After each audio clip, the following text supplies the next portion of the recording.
My dad was a contractor, did custom homes. In that generation, it was each contractor against each other. You know, it was not a, hey, what are you doing? Oh, hey, this is what I'm doing. We should collab about it.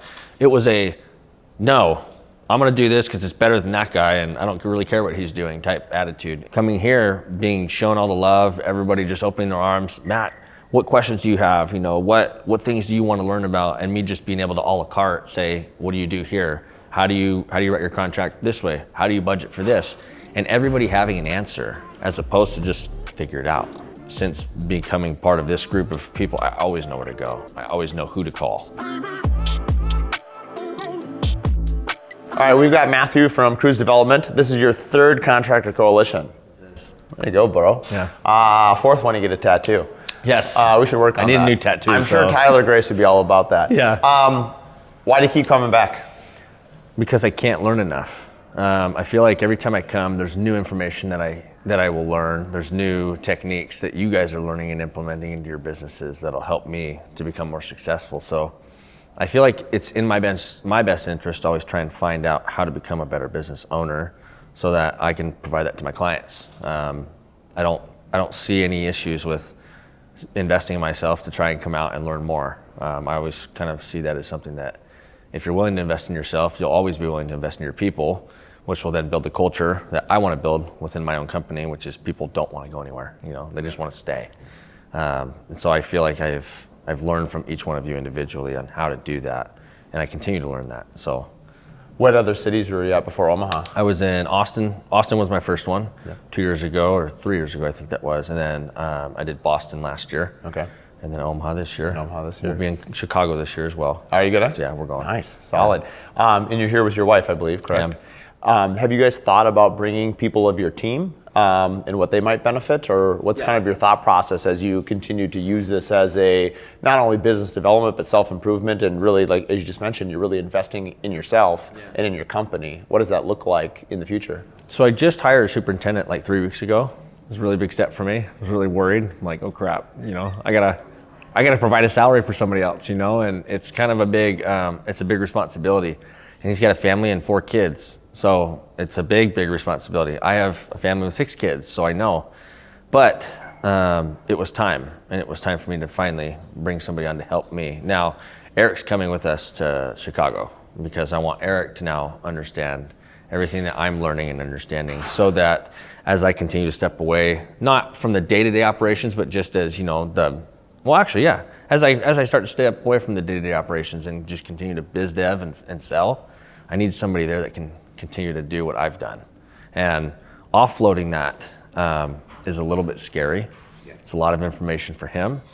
It's a lot of downloading information from me and trusting that it's gonna go okay, and letting go of maybe some relationships with some clients. Hey, this is who you're gonna this is your new point of contact is gonna be now. I'll be here to, you know, advise and help out, but go through Eric. And it's been scary, man, but he's done a really good job. So I will definitely bring him. I hired an office coordinator / assistant that, and, you know, in hopes that it continues to get bigger and more busy, then, you know, maybe she comes with us as well. But Eric has to come, so no doubt. I appreciate that. What are some of the things that you've learned between Austin and Boston that, like maybe a practical example of, I heard this, I applied it, and this is what happened because of it? Social media. So I was always against social media, not because I didn't think it worked, I just didn't find the time to do it. And I almost looked at it more as like a distraction. Even though I'm on Instagram every day, I'm following Brad, I'm following you, I'm following Nick, I'm following everybody, I just didn't find myself spending even 10 minutes a day looking at it. So I was like, oh, well, nobody else is going to, right? Well, fast forward to Austin, and people were telling me, hey, you gotta start posting, I actually, funny side story, I actually showed up to Boston with an old business partner in a separate business with a different company. So Austin was, you know, a totally different company that I showed up with, and it just didn't pan out. So then when I went to Boston, it was 100% for myself, for Cruise Development. And I remember Brad challenged each one of us to just download Instagram on our phones, get it going, make a post, and put ourselves out there, and then do it every day. Since Boston, I think I've posted every day, and my following on Instagram has just exploded. I get messages from people, you know, talking about how incredible our work is, and they want to see more of it. And so that's actually helped, boost me up internally, because I'm like, oh, people do like it. People do want to see it. And this is what these guys are talking about. Like, maybe it's not about getting a client. Maybe it's not about generating more revenue or even just getting yourself out there. It's just more about showing people what's there and letting them take what they want. If they want to call, great. If they don't, if they just want to follow, that's fine too. But they're spreading my business, and my pictures and my information out. And other people are calling me, oh, hey, I got this message from so-and-so on Instagram, and we saw a post and we want to have you out to our house and look at a few things. Okay, great. Like, never would have thought that was a possibility. So it's different. Like, I've done everything off of referrals, in the past. And so I just never thought using social media would be able to generate a referral. I think it's extremely valuable at building your brand and letting people get a glimpse of what cruise development and what you specifically, what your team is like, depending on how you decide to showcase it. Brad's big thing has always been consistency. Whatever that is, it once a week, 3 times a week, whatever it is, but be consistent and show up. And then your audience, your clients, your peers, they know what to expect. And I think that's, we hear a lot about brand. I think we heard about that on day one. And I've always been really fascinated by, I like storytelling, and I feel like, brand is just another way of saying storytelling. Yeah. And I think one of the reasons why I love interviewing people is I love hearing people's stories and understanding like their why. And a lot of times we're in a journey of figuring out our why. How has coming to the Contractor Coalition sort of narrowed your focus to get, more focused on your growth, or has it been more of just, it's opened up your eyes and has really just expanded the future? I think it's more opened up my eyes. I grew up, my dad was a contractor, did custom homes. I grew up with that, but in that generation, it was each contractor against each other. It was not a, hey, what are you doing? Oh, hey, this is what I'm doing. We should collab about it. It was a, no, I'm gonna do this because it's better than that guy, and I don't really care what he's doing type attitude. And coming here, being shown all the love, everybody just opening their arms, Matt, what questions do you have? What things do you want to learn about? And me just being able to a la carte say, what do you do here? How do you write your contract this way? How do you budget for this? And everybody having an answer as opposed to just figure it out. That helps me, and that's been the biggest thing for me is I never feel overwhelmed. I never feel like it's too much. I'm always thirsty and like hungry for more, but sometimes I don't know where to go. And since becoming part of this group of people, I always know where to go. I always know who to call. Do you stay in contact with alumni that you met at Austin or Yes. at Yeah.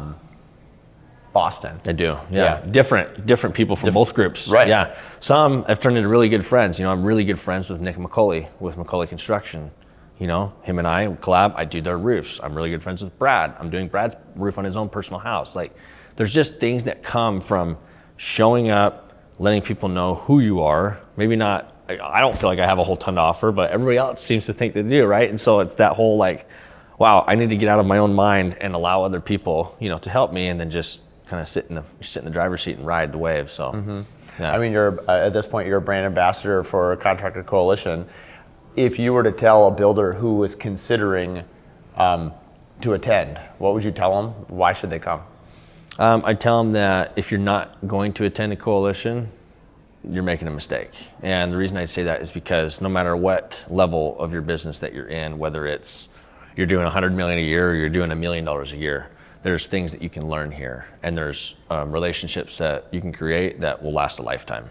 And I think that more than anything, more than any monetary gain, more than any sort of like, oh, I can get, into a post with Brad or Mark or whoever, right, and get some more fame. More than all of that, it's about having a team that will support you, that will be there for you, that will help answer the questions that you need, and ultimately, wants to see you succeed. It doesn't, none of you guys care about whoever's gonna up, nobody's here for their own fame. Everybody's here to help build everybody else up. So I would say that's the biggest thing. Yeah, that's well said. Last question. You are on a boat and you have to sail around the world. You can only pick 3 people to stay on the boat between Nick, Brad, Tyler, Morgan, and myself. Oh, who are you feeding to the sharks, and who are you keeping? You gotta sacrifice 3 people to the sharks. I got to sacrifice 3 people to this Three charge? people got to go overboard.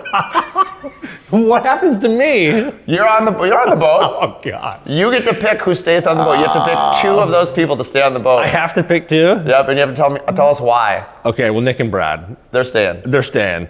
All right, so you're But I killing, feel bad because I really like you and I really like Morgan. Well, that's fine. That's fine. Nick and Brad come first because, and I'll tell you why. I've known Brad almost my whole life. Grew up around him. I've watched him transform into an incredible person. Not only just a builder, right? He's an incredible father figure. He's an incredible friend, and he's an incredible model for somebody like me to follow in my same market. Again, I've known him a lot of my life. Nick also because Nick's cool. Nick's like me. He's a little bit rough around the edges, I feel, but he gets down to business, and ultimately he just cares about the product. And so I feel like those two guys have become really good, close friends of mine since meeting them. So no hard feelings towards you or Morgan or anybody. This is good news. I didn't want to go. My wife's gonna kill me. Your boat leaves Tuesday. Oh, Have a good trip around the world. I didn't want to go anyway. Dude, that would have been so funny. Morgan's gonna read this. How are you kidding me? I don't know what we're gonna do with all these questions. That was a new switch. I've been killing people. Yeah, well, I've been just to spice it up. I'm getting bored. So I'm like, okay, you're gonna kill someone. What are you gonna do if you're gonna kill them? Oh my gosh. I haven't gotten into the how yet. I mean, give me one more day and it's gonna go full Dexter. Oh my gosh, dude. Okay, you have a knife, a hammer, or a concrete block. What are you how using? How do you want to assassinate each one of them?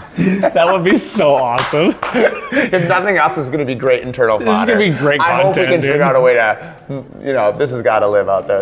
You got to. It's too much gold. That'd be too good. If you're interested in attending the Contractor Coalition in the future, please head to contractorcoalitionsummit.com or follow us on Instagram to find out more.